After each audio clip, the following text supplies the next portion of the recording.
Why bats carry so many viruses? Bats have become newly infamous as reservoirs of deadly viruses. In addition to hosting an ancestral version of the MERS virus, which has caused repeated outbreaks in people, bats also harbor very close relatives of the ones that caused the 2003 SARS outbreak and today's COVID-19 pandemic. They're natural hosts for Hendra, Nipah, and Marburg viruses, all of which can be deadly in people.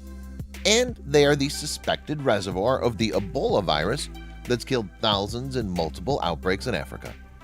Bats can also host a diverse range of influenza viruses, as well as relatives of the human-infecting hepatitis C virus. And research suggests that some viruses that today infect only people, like measles and mumps, had their evolutionary origin in bats. When it comes to carrying viruses that can be transferred to other species, including humans, so-called zoonotic viruses, bats are in a league of their own. These flying mammals host over 60 zoonotic viruses with 137 different kinds of viruses in total. That being said, let's dig out why bats are breeding grounds for deadly viruses. And why aren't these lethal viruses deadly for these flying mammals? Scientists theorize that it has something to do with their ability to fly. It takes a lot of energy to fly, and when a lot of energy is being utilized, a lot of waste is produced. To prevent this from damaging the DNA of bats, they have, over time, evolved a sophisticated defense mechanism that also helps prevent them from succumbing to the disease. But what is this mechanism that prevents bats from getting sick from the unusually high microbial loads in their bodies? The question has finally been answered by Peng Zhao and colleagues in a paper published in the journal Cell Host and Microbe. Zhao and scientists at the Wuhan Institute of Virology in China found that in bats, an antiviral immune pathway called the STING-INTERFERON pathway is dampened, and bats can maintain just enough defenses against illness without triggering the immune systems from going into overdrive. Normally, mammals have to switch off their antiviral response systems to avoid inflammation.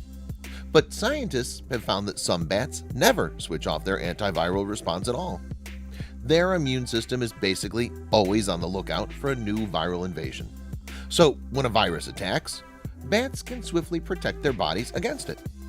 They don't necessarily kill the virus, but they do protect their cells against it, essentially acting as viral incubators, coexisting and tolerating it just enough to survive. Research suggests that the bat immune system deals with marauding viral invaders in two key ways. First, the bats mount a speedy but nuanced offensive that stops the virus from multiplying with abandon. Second, and perhaps more important, they dial down the activity of immune foot soldiers that might otherwise cause a massive inflammatory response that would do more damage than the virus itself. Bats have a lot of this good immune response, suppressing virus replication, that protects them. Virologist Dr. Aranjay Banerjee says. And they have very little of the not-so-good immune response, which is inflammation. Researchers at the University College Dublin have also shown that the bat macrophages can rapidly mount a robust antiviral response whenever a pathogen is detected. But compared to the immune response of a mouse, the bat immune system can quickly reverse their response by releasing anti-inflammatory cytokines.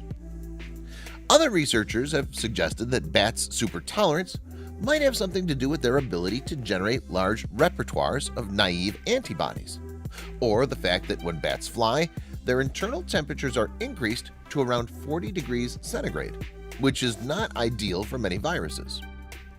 Only the viruses that have evolved tolerance mechanisms survive in bats.